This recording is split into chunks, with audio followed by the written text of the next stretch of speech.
A young estate agent walks out of her office to meet a man who officially never existed, Mr. Kippur. Witnesses described him as immaculate and carrying champagne. Some thought him and Suzy were a couple. Others say they watched a violent struggle unfold. One witness remembers a left-hand drive BMW fleeing the scene, but hours later, Suzy Lamplugh simply vanished. The man calling himself Mr. Kippur disappeared with her and has never been seen again. This is the story of Suzy Lamplugh and the hunt for Mr. Kippur. Welcome to Crimes That Haunt Us, where the coldest cases are never forgotten. Subscribe now and join us for a new investigation every 2 weeks. Susanna Suzy Lamplugh came into this world on May 3rd, 1961 in Cheltenham, Gloucestershire, into a close, tight-knit family. Her father, Paul Lamplugh, worked as a solicitor with the Law Society, while her mother Diana taught Keep Fit classes. She grew up alongside her older brother Richard and her 2 younger sisters, Hanson and Elizabeth. By that summer of 1986, both of her younger sisters were living and traveling through New Zealand, thousands of miles away when tragedy would strike. Suzy was known for her infectious personality. Friends described her as energetic, intelligent, fiercely competitive, and full of life. A keen sportswoman, she loved windsurfing and tennis, and relished taking on and often beating her male friends on the court. She also lived with dyslexia, sometimes mixing up her words and numbers, but she refused to let it define her. Determined, ambitious, and fiercely independent, she carved out a successful career for herself in London despite the challenges it presented. Before moving into a state agency, Suzy had spent time working in Chelsea before landing a job as a beautician aboard the prestigious cruise liner QE2. In an eerie coincidence, Suzy worked aboard the same ship as Steve Wright, who would later become one of Britain's most notorious serial killers. Wright would go on to earn the name the Suffolk Strangler after murdering prostitutes in and around Ipswich. For a time, detectives explored whether he could be linked to Suzy's disappearance, but he would ultimately be ruled out. Suzy had managed to purchase a flat of her own on Disraeli Road in Putney, southwest London, firmly securing her place on the property ladder. Around February 1985, she began working as a negotiator for estate agents Sturgis & Son at 654 Fulham Road in Fulham. Suzy was in a relationship with a 27-year-old Adam Leagood, who lived nearby in Clapham. Adam worked as an insurance broker at Lloyd's Bank. The couple had been together for around a year, having met in approximately June or July of 1985. The Sunday before Suzy would vanish, she had returned to her parents' home in East Sheen to celebrate her father Paul's birthday. None of them could have known it would be the last time they would ever see their daughter.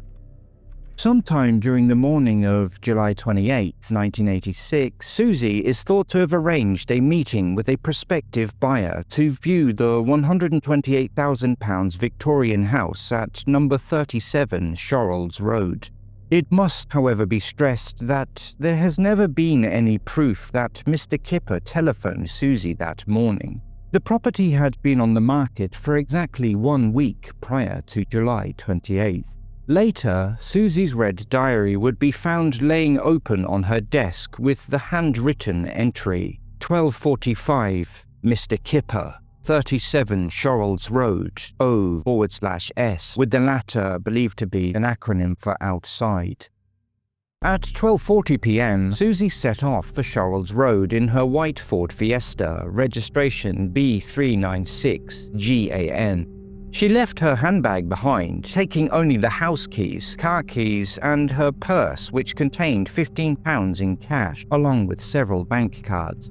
Suzy was last known to be wearing a black jacket, a grey skirt, a peach-coloured blouse underneath, and a pair of low stiletto shoes. At 12:45 p.m, there was a possible sighting of Suzy's white Ford Fiesta being parked beside the River Thames on Stevenage Road, approximately 1 mile from her office.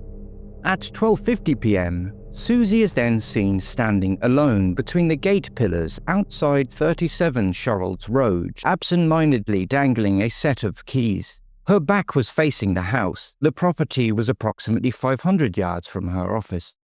At 1 p.m., neighbour Harry Riglin saw Suzy standing outside number 37 with the mysterious man known only as Mr. Kipper. He later described Suzy as appearing happy and relaxed. Mr. Kiper was said to look impeccable. He was wearing a double-breasted charcoal grey suit with a light-coloured shirt and tie, and was carrying a bottle of champagne decorated with a red, blue and white ribbon. He was described as being between 25 to 30 years old, around 5 foot 7 inches tall, of medium build with dark, well-groomed hair. At 1:05 p.m, another neighbour saw Suzy and Mr. Kipper walking away from 37 Charles Road together, appearing much like a couple out house hunting. At around lunchtime, believed to have been shortly before or shortly after 1 p.m, a witness walking along Stevenage Road noticed a smartly dressed man and woman walking on the opposite side of the road, heading away from Fulham Football Club's ground. She distinctly remembered that woman was wearing a straw hat. A few minutes later, the same witness noticed the woman in the straw hat again, but this time she appeared to be alone, standing in the front garden of a house on Langthorne Street. Although the witness could no longer see the man, she was certain it was the same woman she had seen only moments earlier. At an unspecified time, on Kelvedon Road, just off Fulham Road, a tradesman driving his van encountered a white Ford Fiesta carrying a woman driver and a smartly dressed male passenger. The pair appeared to be engaged in a heated argument. As the van approached, the driver was forced to swerve to avoid a collision. He saw the Fiesta then turn right onto Fulham Road, heading towards Fulham Palace Road. This information would not come to light until it featured in a BBC Crime Watch appeal in the year 2000. Sometime that afternoon, close to Craven Cottage football ground, a man out for an afternoon jog witnessed a deeply unsettling incident. As he emerged from Bishop's Park onto Stevenage Road, he was confronted by a speeding BMW that suddenly screeched to a halt in the middle of the road. Its horn was being continuously held down. Inside the car, he could see a blonde woman and a man apparently struggling with one another. He could not tell whether the woman who was sitting in the front right-hand seat was laughing or crying as she repeatedly struck the man seated to her left. Bizarrely, the BMW then pulled away with the woman seemingly not in control of the vehicle. It was only afterwards that the witness realized the BMW had been a left-hand drive. The vehicle was described as a dark-colored 3 or 5 Series BMW. This disturbing incident would not become public knowledge until more than a decade later during that BBC Crime Watch appeal in the year 2000. At 2:45 p.m, a friend of Suzy's, Barbara Whitfield, was cycling along Fulham Palace Road when she saw Suzy driving her white Ford Fiesta towards Hammersmith with a man fitting the appearance of Mr. Kiper sitting in the passenger's seat. Barbara described Suzy as looking serious, but not distressed. She assumed Suzy was simply accompanying a client, as she did not appear to be her usual animated self behind the wheel. She recalled that the pair appeared to be talking to one another as they drove past. This is believed to be the last definitive sighting of Suzy Lamplugh. By 4:30 p.m, Suzy's office manager, Mark Gurdon, had become increasingly concerned that she had neither returned to the office nor made any contact. He and another colleague drove to 37 Charles Road to check whether Suzy had accidentally locked herself inside the property. Mr. Gordon then contacted local hospitals in case she had been involved in some kind of road traffic accident. But by 6:45 p.m, with no other explanation for her disappearance, Mr. Gordon finally contacted police and reported Suzy missing. Officers immediately treated the report seriously and began searching the surrounding area. Then, at 10:02 p.m, police discovered Suzy's white Ford Fiesta abandoned on Stevenage Road beside the cemetery near the River Thames. There were no obvious signs of a struggle. Forensic officers soon arrived and began meticulously examining the vehicle for any trace of what might have happened. The Fiesta had been left parked haphazardly with the handbrake off. The driver's door was unlocked, while the passenger door remained locked. Investigators also noted that the driver's seat had been pushed backwards, as though someone with considerably longer legs than Suzy had been behind the wheel. Every fingerprint recovered from inside the vehicle was eventually accounted for except one, a smudged fingerprint on the rearview mirror. Detectives considered the print significant, believing it may have been left by Suzy's attacker, but despite extensive investigation, it would never be identified. Eerily, Suzy's purse, complete with the cash still inside, remained in the driver's door pocket. Her large straw hat was still resting on the back seat. Police spent a considerable amount of time searching the nearby cemetery for clues, while another team dredged a section of the River Thames. Neither search uncovered anything of significance. From the beginning, the investigation had reached a dead end. A major incident room was established under the leadership of Detective Superintendent Nick Carter.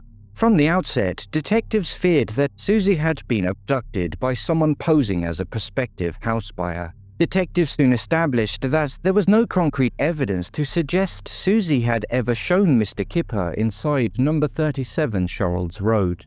No fingerprints belonging to either Suzy or Mr. Kippur were recovered from anywhere inside the property. Another troubling question also emerged. Why would Suzy choose to drive to an area notoriously difficult to find parking at lunchtime when the property was only a 5-minute walk from her office? Later in the investigation, a woman came forward claiming she'd seen Suzy's Ford Fiesta parked on Stevenage Road, but in a different location from where it was ultimately discovered. The car stood out to her because it was parked partially blocking a garage. She recalled seeing it there at around 12:45 p.m. and again when she returned at approximately 3 p.m. However, a taxi driver also came forward, claiming he had seen the white Ford Fiesta parked in the exact location where police would later recover it at around 2:45 p.m. This account directly conflicted with Barbara Whitfield's sighting of Suzy and Mr. Kippur driving along Fulham Palace Road at the very same time. Detectives also examined a second property directly opposite the location where Suzy's car had been abandoned on Stevenage Road. They theorized that this was another house for sale under Suzy's care and that she may have intended to show it to Mr. Kippur, explaining why her car had been parked nearby. Yet once again, forensic examination uncovered no evidence that either Suzy or Mr. Kippur had ever entered the property.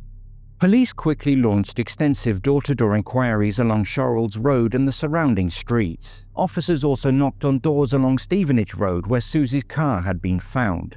The following day, July 29th, the Lamplugh family and Suzy's boyfriend, Adam Leagood, made a heartfelt public appeal for her safe return.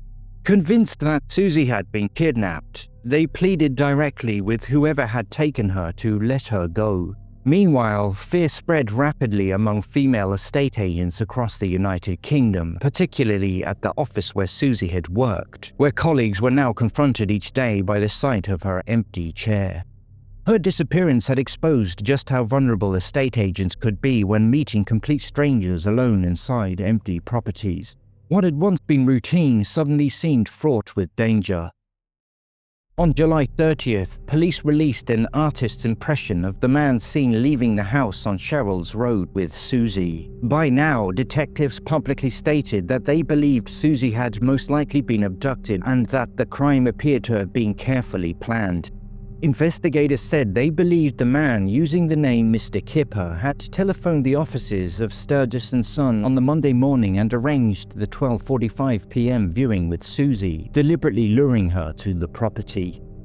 The artist's impression was based on the description provided by neighbor Harry Riglin, who had seen the pair outside the house. At the same time, he had assumed they were simply a newly engaged couple or perhaps prospective buyers out house hunting. The following day after the image was released, the incident room received more than 120 telephone calls from members of the public claiming that they had seen Mr. Kippur in various parts of London. Every single tip was then followed up by detectives. By this stage, investigators believed Suzy had been abducted shortly after leaving 37 Charles Road with Mr. Kippur at around 1 p.m. Their theory was that he had forced her to drive to Stevenage Road, approximately 1 mile away, where the pair abandoned her Fiesta, entered a second vehicle and left the area. However, this theory would later come under scrutiny, as no witness had ever placed Suzy's Ford Fiesta outside Charles Road that day. On August 1st, the Daily Mirror reported that detectives were comparing the artist's impression of Mr. Kippur with a suspect being sought in the Richmond area who had attacked 3 young women, all similar in appearance to Suzy, on towpaths over the previous 18 months. Richmond, in Surrey, lies only a few miles from where Suzy vanished. The sex attacker had assaulted 2 women in the previous 4 months alone, holding a razor blade to their throats on both occasions. Charles Road neighbour Harry Rigdon was said to have remarked that the artist's impression of the Richmond attacker bore a striking resemblance to the Mr. Kippur that he had seen. He noted that both men had dark, slicked-back hair and distinctive pointed ears. On August 2nd, detectives revealed that they believed the man calling himself Mr. Kippur had attempted to lure another London estate agent into his clutches before targeting Suzy. Although police refused to reveal the full circumstances, they disclosed that on this earlier occasion he had also used an alias similar to the name Kippur, but his deception had failed. Detectives also confirmed they were examining possible links with around 20 other attacks on female estate agents. On August 4th, police staged a detailed reconstruction of Suzy's final known movements. A female police constable, dressed in clothing identical to that worn by Suzy, left the offices of Sturgis & Son and drove a white Ford Fiesta to Charles Road, where she met a detective dressed to resemble Mr. Kippur. The reconstruction was intended to jog the memories of anyone who might have witnessed something important but had not yet come forward. 2 days later, August 6th, the Crawley Observer carried a significant front-page report on the investigation. The article revealed that a man believed to resemble Mr. Kippur had been seen at the Jet service station on the A23 at Pease, Pottage, just south of Crawley, at around 1:50 p.m. on July 31st, 3 days after Suzy disappeared and approximately 40 miles south of where she had vanished. The female witness said the man arrived driving a red Austin Maestro or Metro. He was wearing a white shirt and tie beneath a dark jacket. She later claimed the man had stared at her in a menacing manner. On August 7th, news emerged of another intriguing development in the investigation. Detectives learned that during a Christmas party on Charles Road, an unidentified man had attended whom none of Suzy's friends recognized. According to those present, the mystery guest had asked probing questions about Suzy, including where she lived and where she worked. Several of her friends later claimed that, from what they could remember, the man closely resembled the artist's impression of Mr. Kippur. On August 12th, police appealed for a man they hoped could assist them with their inquiries. On the day Suzy disappeared, a man standing on Finley Street, very close to where her abandoned Fiesta was later found, got into a taxi and had remarked to the driver that he had seen a couple getting into a right ruck over there. The man was described as white, bearded, with greying hair and aged between 50 and 60. The taxi driver later dropped him off on North End Road.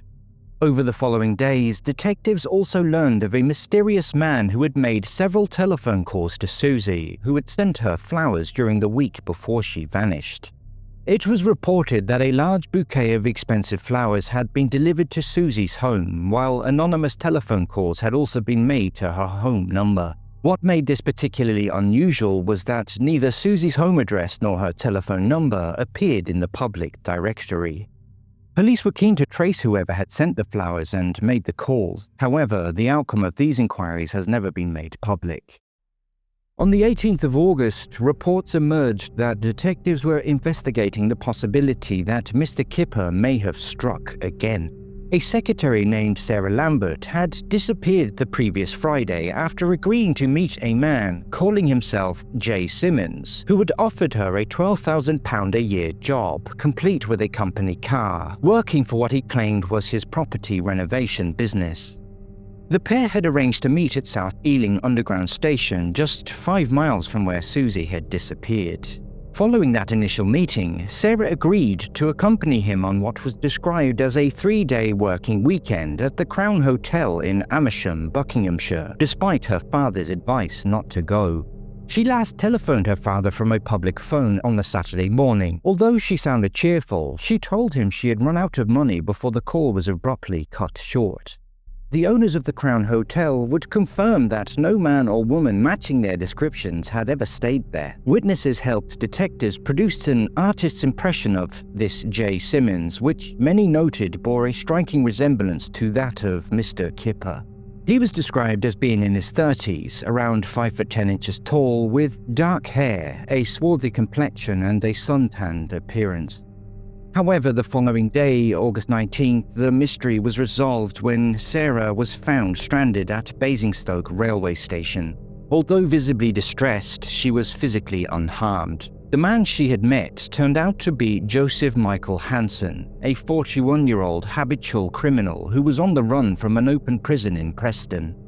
Although the full circumstances of the weekend remain unclear, Sarah was said to have been left emotionally and financially drained while police launched a search to locate Hanson. Investigators later discovered that Hanson had visited 4 separate secretarial agencies in search of attractive young women and had conducted a 40-minute interview with Sarah Lambert before offering her this bogus job. He had first offered the same position to another woman, but she declined, believing the offer was simply too good to be true. The manager of one agency had also become suspicious after discovering that Hanson's references were false and had reported him to Kensington police. Hanson had been using 3 separate aliases. Despite the obvious similarities between the 2 cases, police would ultimately state that they were not seeking Hanson in connection with Suzy Lamplug's disappearance. Also that day of August 19th, it emerged that detectives were exploring the possibility that Suzy and Mr. Kiper had gone for a champagne lunch following the bogus house viewing. Police revealed further details surrounding the 1 p.m. sighting of Suzy and Mr. Kiper outside 37 Shirley Road. It is now disclosed to the public for the first time that Mr. Kiper had been carrying a bottle of champagne decorated with a red, blue, and white ribbon, prompting detectives to consider whether the pair had gone to a nearby restaurant or perhaps a wine bar to celebrate what appeared to be a successful property viewing. Police also released an updated artist's impression of Mr. Kiper, one that differed quite noticeably from the original image based on neighbour Harry Regland's description. By this stage, detectives were still trying to account for the 1 hour and 45-minute gap between Suzy and Mr. Kiper being seen outside Shirley Road and the later sighting of Suzy driving her white Ford Fiesta along Fulham Palace Road with Mr. Kiper seated beside her. Investigators began visiting every local pub, wine bar, and cafe in the surrounding areas, hoping someone might remember serving the pair that afternoon. But despite questioning around 500 members of bar staff, nobody could recall seeing a couple matching their description. On August 21st, Joseph Michael Hanson was arrested and charged with procuring sex under the Sexual Offences Act, along with 7 counts of obtaining money by deception, 4 of which relating to the bogus working weekend away during which he had conned Sarah Lambert. He had been arrested the previous day in Reading, Berkshire, by a detective and was subsequently remanded in custody pending trial. Meanwhile, Sarah Lambert found herself relentlessly pursued by the media, all eager to learn what had happened during the weekend she had disappeared. Although she refused to discuss the details, she did reveal that throughout her ordeal with Hanson, she had been completely unaware that a nationwide search had been launched to find her. Back in the Lamplugh investigation, detectives had reached a frustrating impasse. In an effort to generate fresh information, police published through the Sunday Express a list of 20 questions they desperately needed answered. Had Suzy met Mr. Kiper before? Was Mr. Kiper the man's real name? Was Suzy a planned target or one selected at random? When did Suzy arrange the meeting with Mr. Kippur and make the diary entry? Was the appointment arranged over the telephone or in person? Did Suzy actually show Mr. Kippur around 37 Shirley Road? If so, why were there no fingerprints or forensic evidence inside the property? Mr. Kippur was carrying a bottle of champagne. Did Suzy drink it with him? Where had he obtained the bottle? Were Suzy and Mr. Kippur inside a pub or wine bar between 1:05 and 2:45 p.m? If so, why had nobody from that establishment come forward? Suzy's car was abandoned on Stevenage Road. Exactly when was it parked there? Was it abandoned in haste? The keys are still missing. Other than the smudged unknown fingerprint, why was there no other forensic evidence found inside the vehicle? Did Mr. Kippur have a car of his own waiting nearby? If so, did Suzy leave the area with him? A man reportedly told a taxi driver that he had seen a couple arguing nearby. Why had he never come forward? Had Mr. Kippur attempted to lure other women before? Had he claimed other victims? And finally, the question everyone wanted answered, was Suzy dead or alive? On the 24th of August, the Sunday Mirror reported that detectives had questioned a local council gardener in connection with the investigation. Jeremy Goer had been sitting inside the White Horse pub in Parsons Green, West London, a popular pub among some of Suzy's colleagues, when detectives arrived and asked him to step outside for questioning. It was said that Jeremy bore an uncanny resemblance to the original Mr. Kippur photo fit. He later explained that he had almost expected the visit from police, as his friends had repeatedly joked that he was the spitting image of the police sketch. Goer told detectives he believed he had been in a pub with friends when Suzy disappeared and insisted he was entirely innocent. No further action was taken. On the 29th of August, the Daily Mirror claimed to have uncovered information about a man with what it described as an astonishing number of connections to Suzy Lamplugh, so many, it argued, that police could not afford to ignore him.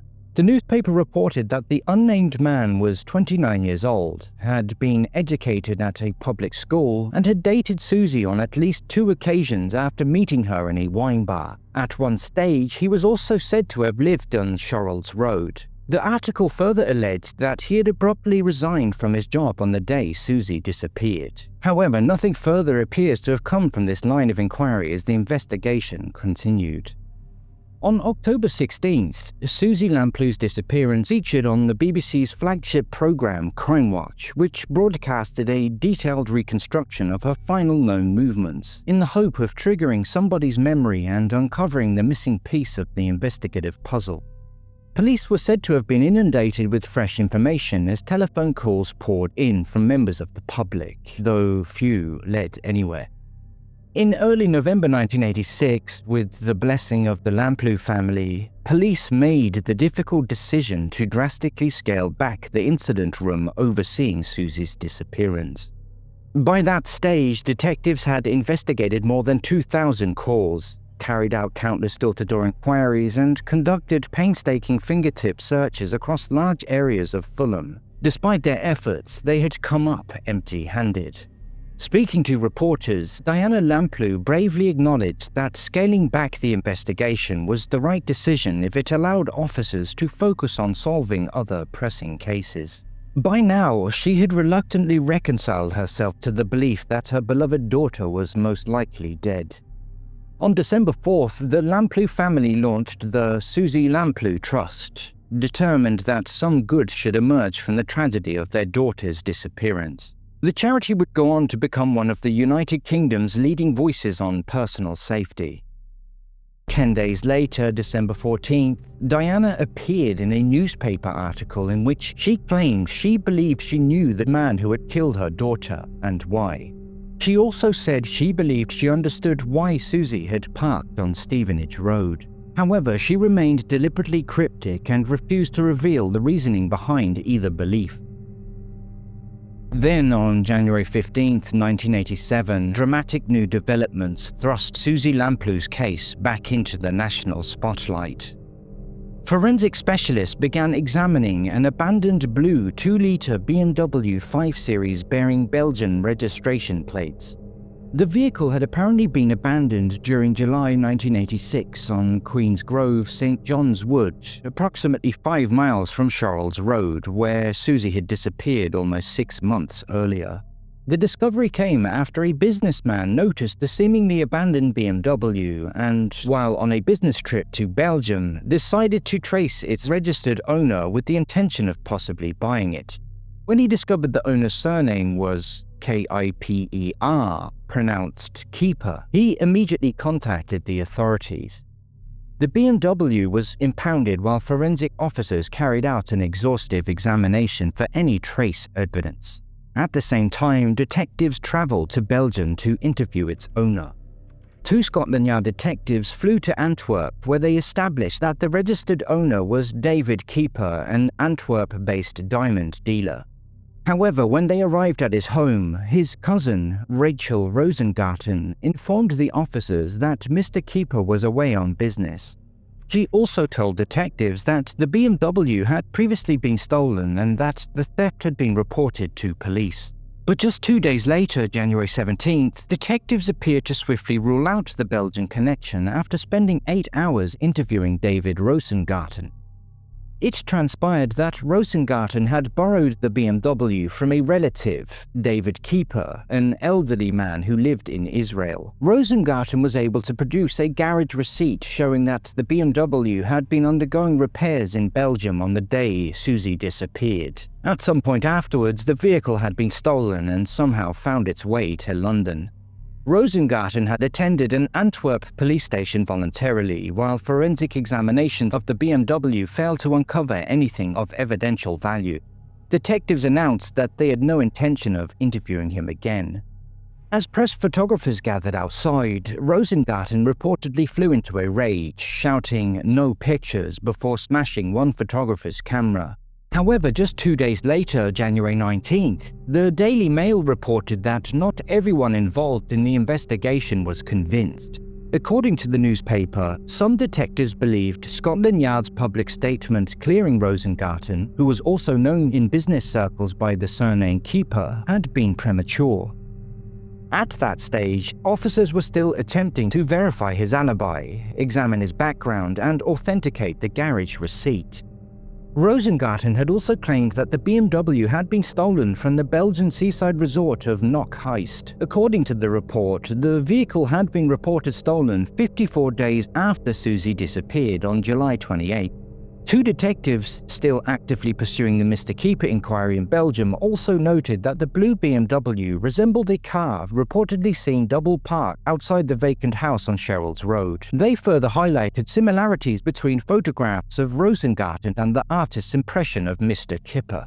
Detectives also obtained Rosengarten's fingerprints with the intention of comparing them against the unidentified prints recovered from Suzy's white Ford Fiesta.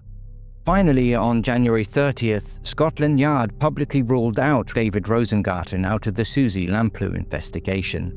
Detectives said they were satisfied that Rosengarten, who occasionally used his mother's maiden name Kiper for business purposes, had indeed been at a garage in Belgium while the blue BMW was being serviced. For investigators, it was another devastating setback. Once again, a seemingly promising lead had come to nothing, leaving detectives with little else to pursue.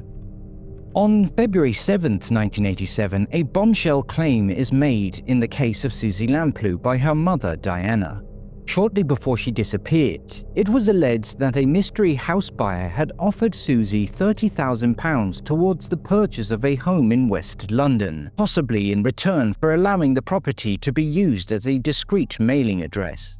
Her parents now speculated as to whether this house may have been intended as some form of safe house, prompting the question, was this the real reason Suzy had vanished? Diana went on to reveal that Suzy had recently sold her flat for £70,000, although she had hoped to achieve £100,000. Most strikingly, Diana disclosed that on the night before she disappeared, Suzy had been tremendously excited about something, yet had refused to tell her mother what it was until everything was signed and sealed. Detectives now began trying to establish whether the mysterious Mr. Kippur had in fact been a potential business partner in the joint purchase of 37 Charles Road. Over the coming months, Scotland Yard detectives explored the possibility that Suzy Lamplugh had inadvertently uncovered a £50 million property fraud involving around 100 properties across London.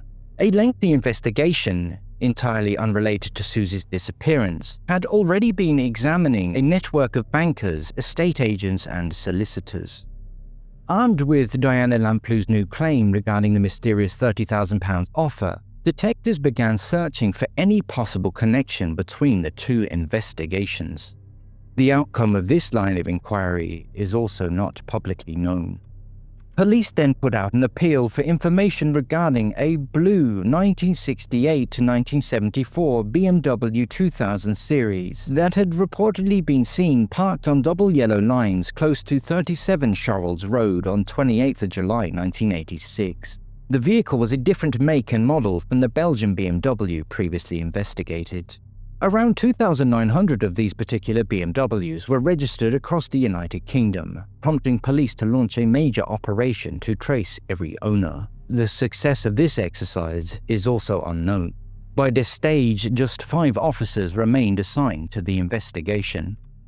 On October 24, 1987, the active investigation into Suzy Lamplug's disappearance was officially closed, although the case file itself remained open. Detectives had simply reached a dead end. They had pursued leads across the United Kingdom and even overseas, yet there was still no trace of Suzy Lamplugh or the elusive Mr. Kippur. Around the same time, a heartbroken Mr. Banks from the West Country contacted Diana Lamplugh after his own wife, Shirley Banks, disappeared on the Thursday, 8th of October 1987. She was last seen shortly after 7:40 p.m. while shopping in the Broadmead area of Bristol. She had seemingly vanished without a trace, along with her scruffy orange Mini Clubman saloon, having only recently returned from her honeymoon in Capri. Detectives noted the striking similarities between the two disappearances and soon began actively exploring whether both women had fallen victim to the same man. On the 1st of November, news then broke that London detectives wanted to interview a man arrested in connection with the Shirley Banks investigation. It transpired that on the 29th of October, John Cannan had been arrested in Leamington Spa, Warwickshire, following a violent knife-point assault on a shop assistant inside a dress shop on Regent Street.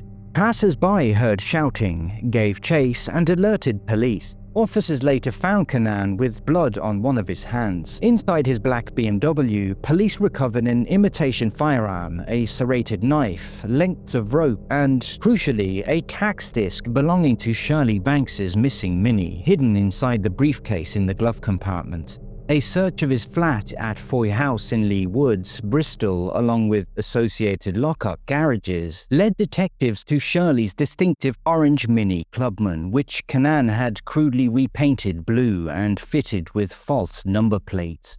Eerily, the false registration, entirely fabricated by Cannan, read SLP 386S. Investigators later believed the letters SLP represented Suzy Lamplugh, with the numbers 386, possibly 3 relating to his third, and 86 relating to the year of her disappearance. Cannan claimed he had purchased the vehicle at auction, but his account quickly fell apart.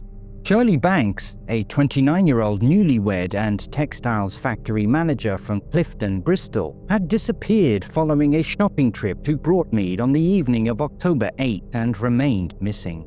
Cannan maintained his innocence throughout and denied ever knowing or meeting Shirley Banks. His refusal to admit responsibility, despite later conviction and overwhelming evidence, would become one of Cannan's defining characteristics until the very day he died. On November 1st, police charged the 33-year-old car salesman from Lee Woods with the theft of Shirley Banks' vehicle. He was also charged with assault with intent to rob following the attack at the clothes shop in Leamington Spa. Cannan was promptly remanded in custody. Detectives from the Suzy Lamplugh investigation travelled to Bristol to work alongside Avon and Somerset police. They interviewed Cannan on multiple occasions regarding Suzy Lamplug's disappearance, but he denied any involvement, leaving detectives frustrated. Police revealed to the media that John Cannan had been released from Wormwood Scrubs prison, just 4 miles from Fulham, only 3 days before Suzy disappeared. From February of '86, he had been permitted to live at an open hostel linked to Wormwood Scrubs and was said to have been involved in buying and selling BMWs around the Fulham area. Even more significantly, it would later emerge that Cannan had been nicknamed Kippur in prison because of his fondness for Kipper fish and his habit of sleeping late. John Cannan had originally been imprisoned for a series of violent offences against women committed in 1981. He robbed a petrol station at knife point, threatening 2 female attendants.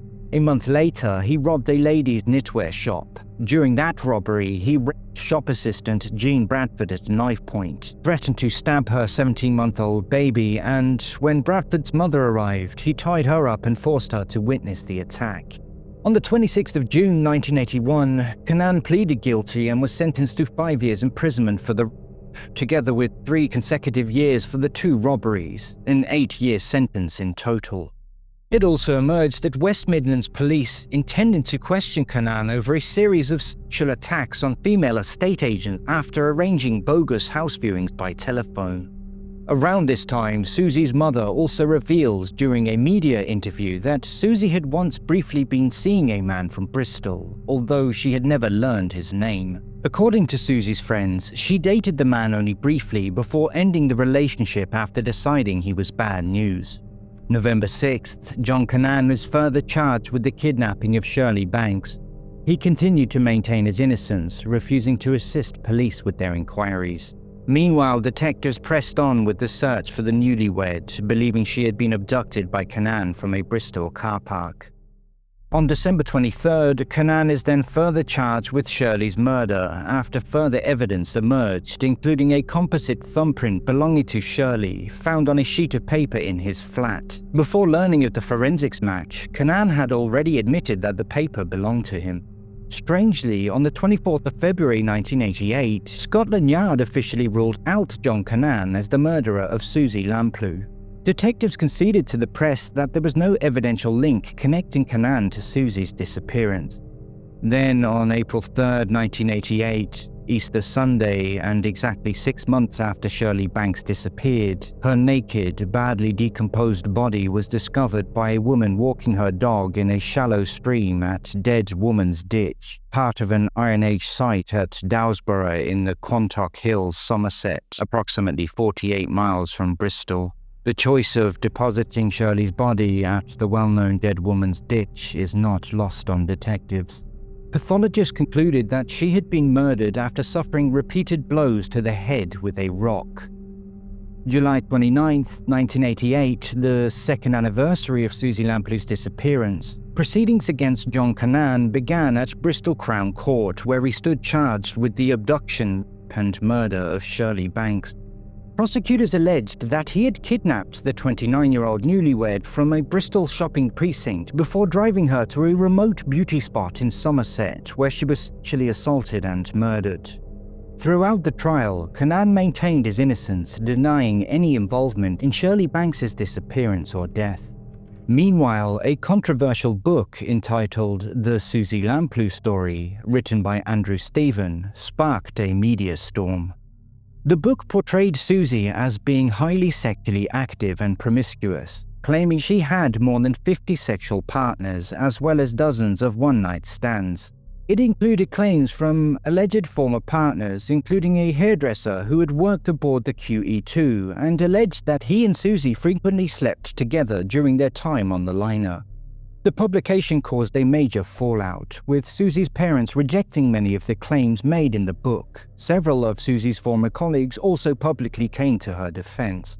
In an unusual move, Scotland Yard publicly denounced the publication in what appeared to be a defense of Suzy Lamplugh. However, the decision reportedly caused disagreement within the investigation, with some detectives arguing the public stance contradicted their own findings and reiterating that they believed Suzy had indeed been very sexually active. Meanwhile, back in Bristol on the 28th of April, After hearing the evidence, the jury found John Cannan guilty on all counts. He was sentenced to life imprisonment and ordered to serve a minimum of 35 years before becoming eligible for parole. He also received 2 further life sentences for the horrific rape of a mother in Reading exactly 1 year before murdering Shirley Banks. Despite his conviction, Cannan never admitted responsibility for Shirley Banks's murder, a position he would maintain for the remainder of his life. Although Scotland Yard had publicly ruled Cannan out as a suspect in Suzy Lamplug's disappearance only months earlier, that position would not last. Over the years that followed, detectives gradually re-examined the evidence, eventually concluding that the convicted killer should once again become the primary focus of their investigation. As the fallout from the controversial book subsided and John Cannan began his life behind bars, Diana Lamplugh continued her tireless advocacy through the Suzy Lamplugh Trust. For much of the following decade, however, there was little movement in the Lamplugh case. In mid-2000, the Metropolitan Police then announced they were formally re-examining Suzy Lamplug's disappearance and had actively reopened the investigation. With significant advances in forensic science, detectives turned their attention once again to the single unidentified smudged fingerprint recovered from the rearview mirror of Suzy's Ford Fiesta.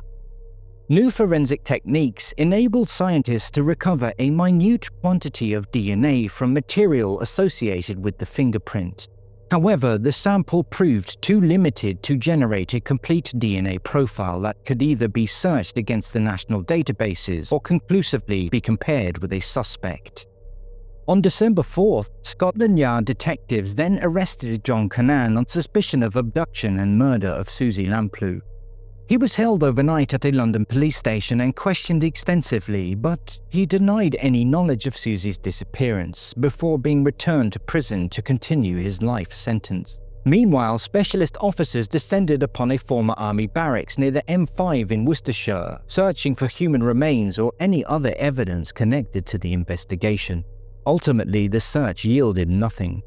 In 2001, police returned to the Quantlock Hills in Somerset, the same remote location where Shirley Banks's body had been discovered 13 years earlier. Acting on fresh information linking the area to John Cannan, officers carried out further searches in the hope of uncovering evidence connected to Suzy Lamplug's disappearance. Once again, despite the exhaustive efforts, nothing of significance was found.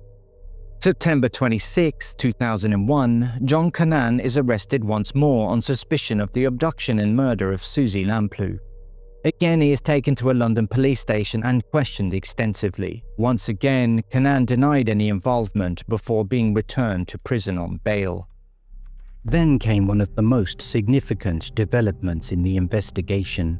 During the Metropolitan Police reinvestigation around 2000-2002, criminologist Christopher Berry D, who had been corresponding with Cannan, alerted detectives to a red Ford Sierra that Cannan had access to but did not own around the time of Suzy Lamplug's disappearance in 1986. Forensic testing on the vehicle, which was later located in a North London scrapyard, revealed the presence of DNA or trace evidence from both Suzy Lamplugh and Cannan inside it. Throughout the investigation, Cannan maintained that he had never met Suzy and denied any involvement in her disappearance. Despite this forensic link, the Crown Prosecution Service concluded that it could not prove Suzy and Cannan had been in the car at the same time, and ultimately decided there was insufficient evidence to bring a murder charge.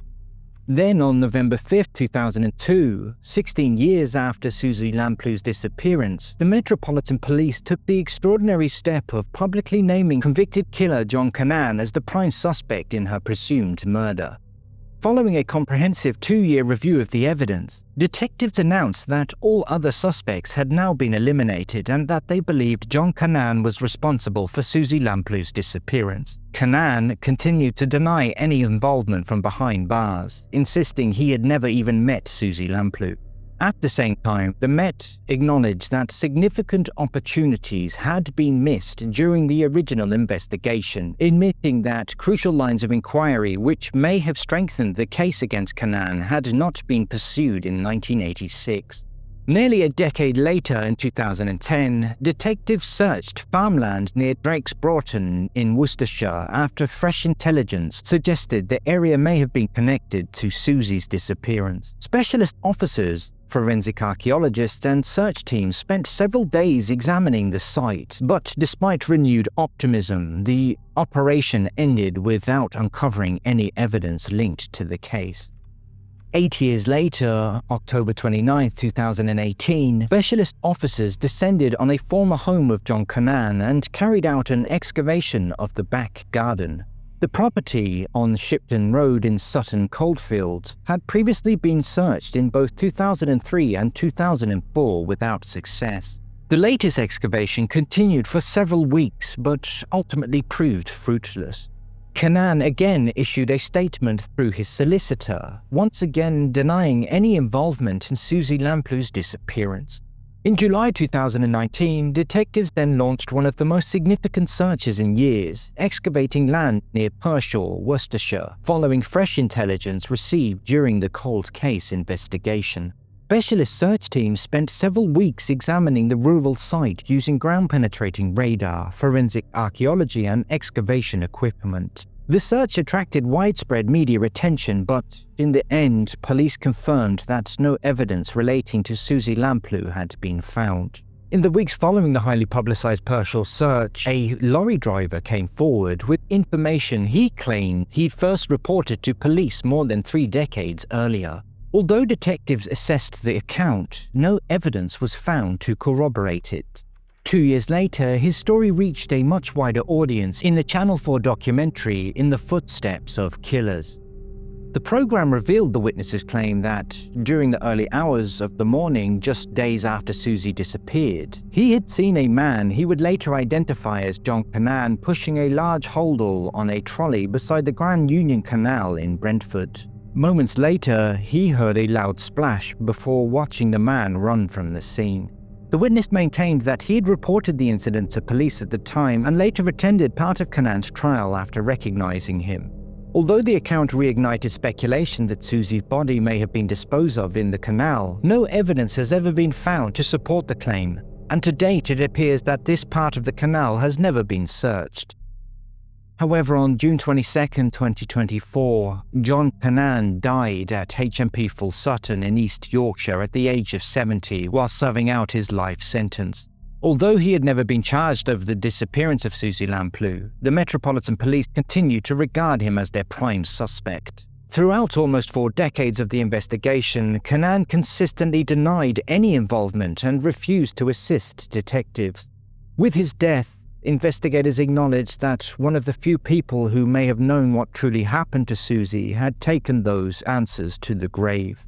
4 decades have now passed since the 25-year-old estate agent left her office to meet that client known as Mr. Kippur.